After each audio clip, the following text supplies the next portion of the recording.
Ciao Giuliana, Ciao Matteo. ecco, bentornata a Palazzo Soranzo Novello Con occhi nuovi, con occhi nuovi. dopo un mese del non vedere più questa Eh, mostra di e mi piace distanza. ancora. E ti piace? Questo è un Mi buon piace segno. ancora, un buon Questo è segno, un buon un buon segno. segno. E noi oggi vorremmo un po' così, Giuliana, ragionare su come hai lavorato nella ideazione, nella costruzione di questo allestimento, muovendo da una constatazione che direi su cui già ci siamo incontrati, cioè che dover immaginare una disposizione, un modo di presentare questi oggetti così numerosi, così vari, così eterogenei, delle collezioni civiche Così museali di curiosi. Castelfranco Veneto, così curiosi, in uno spazio così connotato, non era cosa semplice. Però quando io ti ho chiesto se tu avessi avuto piacere di partecipare a questa partita, hai detto subito un sì molto, molto convinto. Io veramente ho detto più di sì, ho detto irrifiutabile una cosa Irrifiutabile. del genere per molteplici fattori, perché prima di tutto non credo nelle grandi mostre locali che cercano sempre il pubblico delle grandi mostre, cosa che non può essere.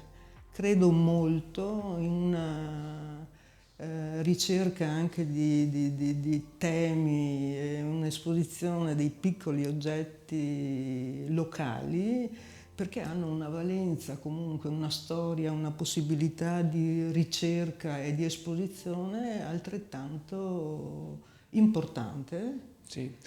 a livello territoriale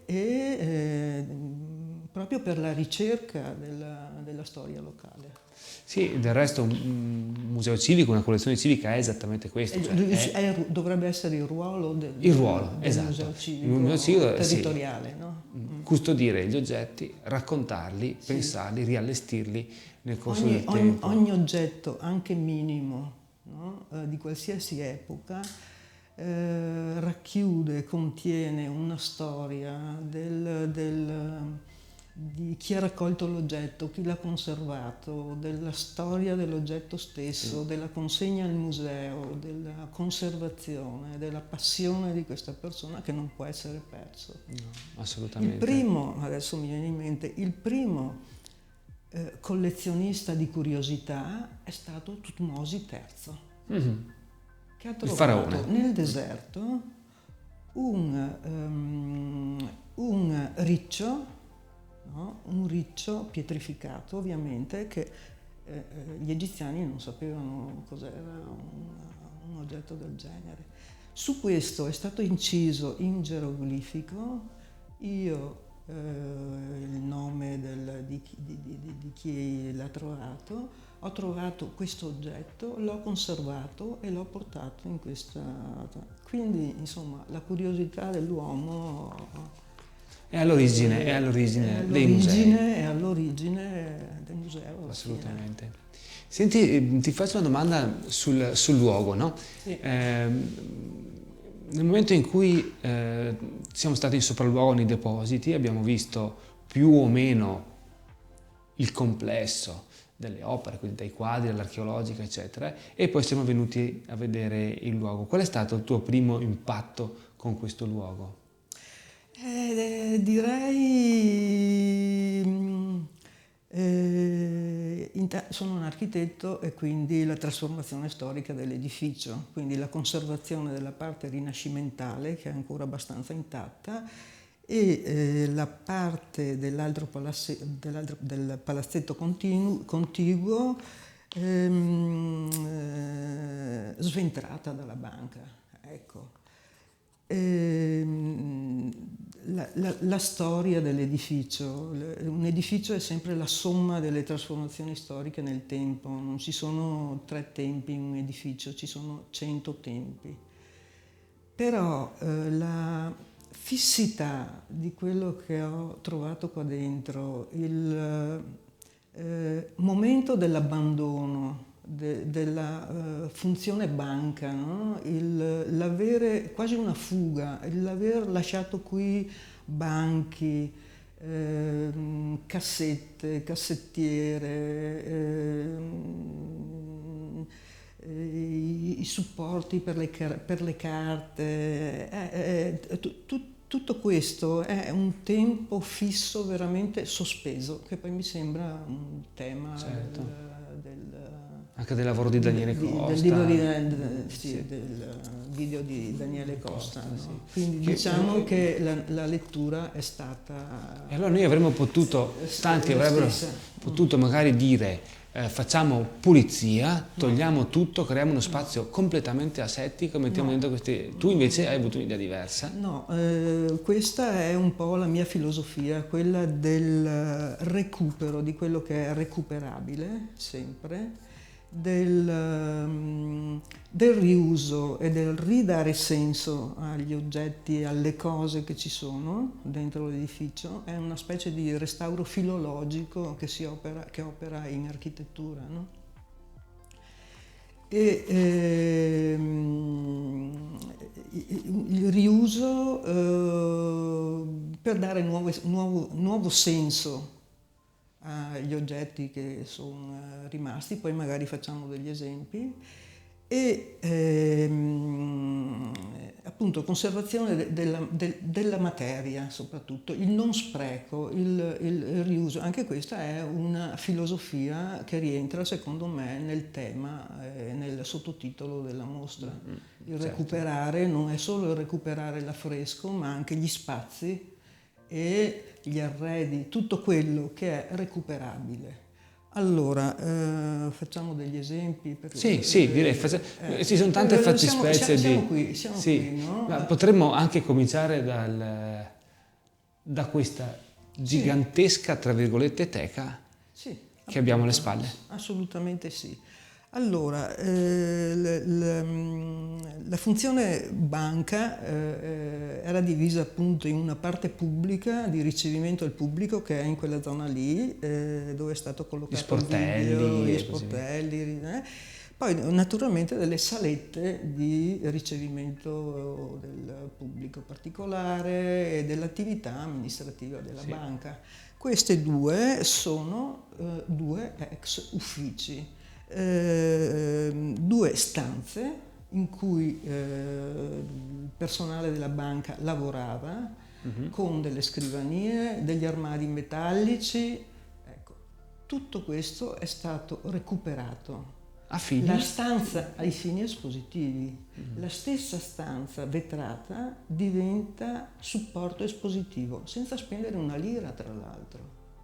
Però questa parete vetrata diventa vetro che protegge gli oggetti.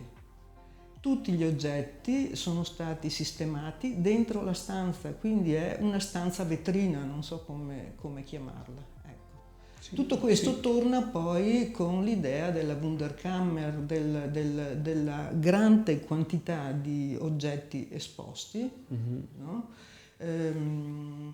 Disparati. Vediamo il recupero della scrivania, quella era una scrivania bancaria. Qua dietro c'è un armadio metallico, una cassettiera. Questa è una cassettiera addirittura con i cassetti aperti in cui sono stati collocati dei reperti archeologici. Però ho voluto fare una cosa in queste stanze, ho voluto inserire, come appunto nel restauro filologico, nelle aggiunte funzionali, ho voluto inserire delle parti funzionali però di contemporaneo. E sono queste tavole semplicissime, queste panche rosse. Questo rosso Giorgione. Che poi serve per dare vita, no? Per dare vita e, come dire, un'articolazione volumetrica dentro la stanza. No? Gli oggetti devono essere esposti e comunque presentati al pubblico, devono essere visibili. E quindi ci sono questi alti e bassi, c'è questa articolazione appunto degli oggetti. questa vicinanza particolare di oggetti che suggerisce come si voleva, non solo la casualità, no? Ma anche delle contraddizioni, delle idee di ricerca. Certo. Guardiamo la dama seicentesca, con la vita così stretta, con questo abito costretto. Vicino c'è il corsetto con le stecche di balena della bambina. Questo è un tema di studio, per esempio. È un tema di studio, ed è una connessione tra oggetti appartenenti a fondi diversi. Diversa dal solito. Anche questo io ho trovato molto interessante come pensata tua, cioè aver messo un gesso tratto da una maschera funeraria e un burattino di Pastrello, che è il burattino della morte. Ma le relazioni si trovano, apparentemente non esistono, però le relazioni e questo ci è un sono. Percorso che tu, che io molto convintamente ho, come si suol dire, sposato, nel senso che il visitatore, il visitatore può usare la testa durante una mostra, cioè, non deve essere assolutamente, in questa mostra perlomeno non si vuole che gli sia tutto detto, tutto suggerito, tutto guidato. Lui può arrivare qui e scovarsene le connessioni. Come questo Matteo, importante. devo dire, in sintonia con i primi musei ottocenteschi, neanche le raccolte cinquecentesche d'origine, che poi hanno dato vita e origine ai grandi musei nazionali italiani, europei, eccetera. È proprio il museo antiquario ottocentesco, dove addirittura, che era un punto in cui studiare. Infatti non c'erano didascalie, e guarda caso quando ci sono didascalie, ma c'è dei numeri, altro sistema, ci sono dei numeri. Di cui abbiamo parlato in un altro podcast. E quindi il lasciare spazio all'interpretazione del visitatore, secondo me è importante. E vorrei dire, di questo anche parleremo in diversi poi contenuti che andremo a creare, e anche alla scoperta del visitatore. È capitato più volte che alcuni visitatori abbiano scoperto cose che noi non avevamo capito di questi oggetti, e questo poi sarà oggetto di altri approfondimenti.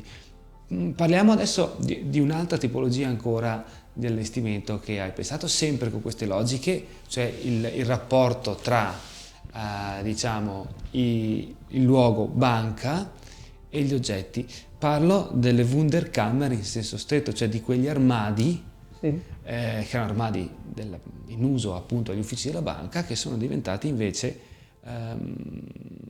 lo spazio per 1, 2, 3, 4 diciamo Wunderkammer, in cui il gioco tematico si fa però un po' più serrato rispetto a questo impianto che abbiamo alle spalle adesso. Però il tema torna sempre con il recupero delle strutture esistenti. Allora, nella parte rinascimentale, diciamo, nella stanza laterale all'androne, era una stanza divisa anch'essa da due armadi bifacciali che definivano degli uffici, degli spazi di lavoro dei bancari. Erano dei semplici armadi metallici con ripiani, le porte, e li ho mantenuti. E diventano scrigni delle meraviglie. Li ho mantenuti, porte aperte. Ho inserito, ho lasciato le mensole a vista ovviamente, ho inserito queste lingue rosse per dare sempre forza a questi spazi, collocati gli oggetti secondo quei criteri che poi vedremo, e l'unico elemento di installazione è stato un vetro che protegge gli oggetti, ovviamente. Quindi anche l'unico costo è una lastra di vetro. Gli armadi hanno le porte aperte, quindi suggeriscono ancora di più il tema della Wunderkammer e della collezione, come è iniziata fin dall'antichità. È molto bello. Ecco, scusa, in quella stanza lì No, va benissimo. In quella stanza lì, sì, che era la più spogliata, ho aggiunto poi, sempre parlando di inserimenti di contemporaneo, 2 pareti contrapposte che sono abbastanza forti, sono pareti in spessore con delle nicchie che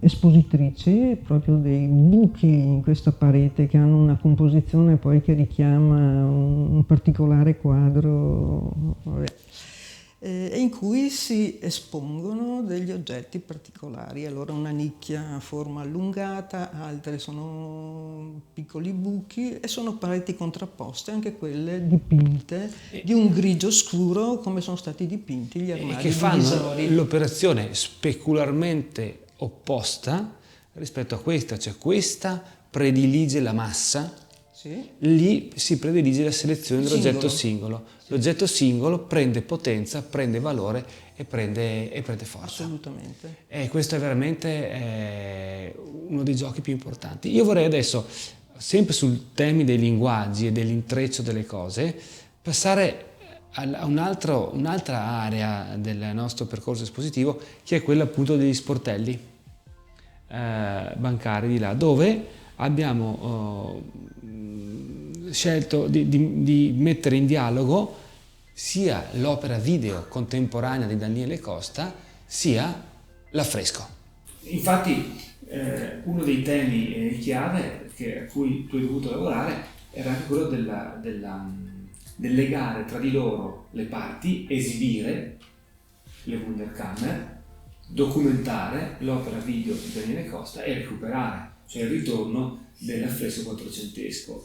E come ti sei trovata nel tenere insieme questi, che poi erano temi quasi completamente diversi tra loro, no? Però l'esposizione lavora anche per contrappunto. Allora quell'ambiente è un grande spazio assolutamente dedicato al video, assolutamente. Però il luogo dello strappo dell'affresco è anche lì, Sì. è anche lì. E l'abbiamo evidenziato con questa cornice retroilluminata con LED. Io ho pensato di inserire in questo ambiente completamente arredato,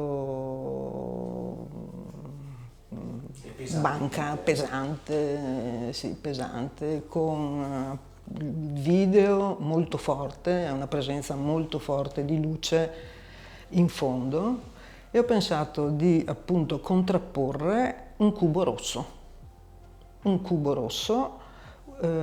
che è una sorta di scatolone. Io mi immaginavo uno scatolone in arrivo che contiene l'affresco che sta arrivando, perché sarà ricollocato nella posizione dietro lo scatolone, illuminata, l'arrivo dell'affresco reale. Naturalmente stiamo parlando di questa sacra conversazione del 1496, un affresco che ormai è in procinto di arrivare, questione di giorni. Quindi direi, per una ragione di posizione ovvia, perché lo stacco è lì, si vede la dimensione, ne è stata sottolineata la superficie di stacco proprio perimetrando solo con luce, no? Diventa quasi un'installazione quel perimetrare con la luce lo stacco, e il grande volume rosso che piomba come un meteorite in questa stanza, completamente diverso da tutto. Il rosso torna, è lo stesso rosso delle lingue delle Wunderkammer. Naturalmente è stato aggiunto sulla base, rispettando il tema Wunderkammer, un grandissimo carapace.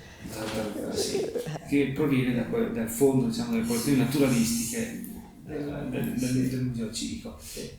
Ora, un altro dei temi poi è stato quello del rapporto tra, diciamo, serialità e oggetto singolo, cioè tra massa e oggetto singolo, in alcuni punti prevale la massa eterogenea, in alcuni punti prevale l'oggetto singolo, in alcuni punti si mantiene così l'interazione, in altri invece hai scelto, mi pare, questo è uno tra l'altro dico, è uno dei passaggi dell'esposizione che i visitatori mi dicono apprezzare molto, è quello dell'utilizzo di una serialità omogenea, cioè dell'utilizzo di un fondo nella sua, non dico nella sua completezza, ma in una scelta di selettiva molto vasta, e parlo del fondo delle ceramiche Varo, che è il primo, fondo che accoglie il visitatore che entra a Palazzo Soranzo Novello. E anche lì hai molto lavorato pensando a una struttura particolarissima, un supporto particolarissimo.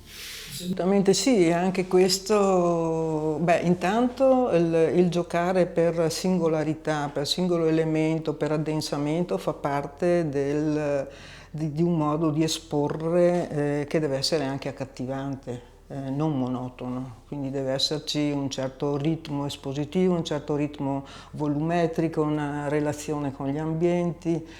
Sì, nell'ingresso ho voluto mettere questa massa di ceramica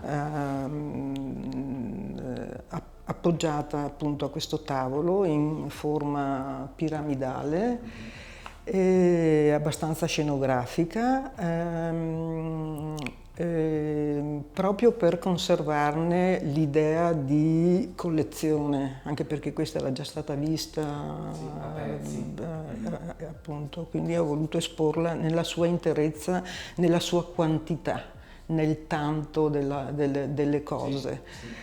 E il tavolo sì, è particolare, e questo torna sempre con il tema del recupero, del riuso e del dare nuovo senso a pezzi che invece di buttare via si possono recuperare. La base di questo tavolo sono 2 tavoli piccoli che la banca ha lasciato qui, che erano al piano superiori. Questi due tavoli portati qui in basso sono diventati le gambe di questo tavolo. Ho solo costruito un cassone appoggiato su queste due gambe, chiamiamole così, e il cassone è stato rivestito, anzi stampato graficamente, da una sorta di tovaglia, che poi è proprio una stampa grafica sul pannello di MDF, che è l'iterazione di un simbolo che per Castelfranco è molto forte, credo, e che è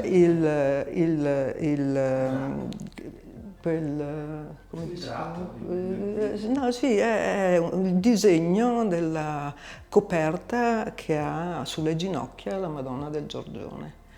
Questo simbolo, ripetuto, iterato graficamente più volte, diventa questa specie di tovaglia che copre questo cassone sulle gambe. Ma non è finita, abbiamo trovato di sopra anche una cassa contenente un lampadario smontato. È una magnifica lampada di vetro veneziano che abbiamo collocato e riappeso e rimesso in funzione sopra questo tavolo. Insomma, non mi dispiace. Mi sembra un bel effetto scenografico. Il tavolo poi e la ceramica avevano bisogno di protezione, allora che mettere? I fili intorno per allontanare il pubblico? No, brutto. Abbiamo avvicinato le 2 panche che erano appoggiate ai muri dell'androne. Quindi queste diventano il distanziatore del pubblico senza creare un disturbo visivo. In più la stanza ritorna ad essere sala da pranzo del palazzo rinascimentale. Certo. A proposito di questo lavorare sui luoghi, per avviarci alla conclusione, io vorrei adesso parlare con te del fatto che questo era comunque un luogo morto che doveva ritornare vivo, e quindi in tutto questo ragionamento che hai sviluppato sui modi per rivivificare questo luogo, uno degli snodi, se non è riuscitissimo, è stato poi anche il piccolo cortile del palazzo, che è diventato, ora che l'iniziativa temporanea è in corso, uno dei luoghi in cui il visitatore può andare a ascoltare i concerti, i concerti musicali che vengono fatti. È un piccolo luogo di delizia. Lo spazio era completamente abbandonato, in condizioni così, con piccioni. Però con una dimensione, una pianta quadrata, una dimensione assolutamente vivibile. La presenza della fontana cinquecentesca così sottovalutata e quindi semplicemente la pulizia, l'aver rimesso in funzione la fontana, il sentire il gorgoglio, l'aver inserito una fila, una siepe, un albero, alcune sedie, ha creato un luogo di delizia del palazzo. Un luogo dove non c'era più. Questo pare sia uno veramente e diciamo che senza spendere insomma quello che serviva, diciamo. E poi, chissà che. No, sono poi sì, assolutamente, poi anche con la collaborazione degli altri uffici, che è sempre fondamentale in un ente locale. Ecco, Giuliana Zanella, grazie di questa chiacchierata che ci ha permesso di illustrare meglio questo allestimento che hai pensato, e per me è stato tra l'altro piacevolissimo lavorare con te. Però mi dispiace di non aver parlato di quel quadro tondo che è stato collocato davanti all'arco che connette l'Androne al piccolo, alla piccola corte. Sì, e l'aver sistemato lì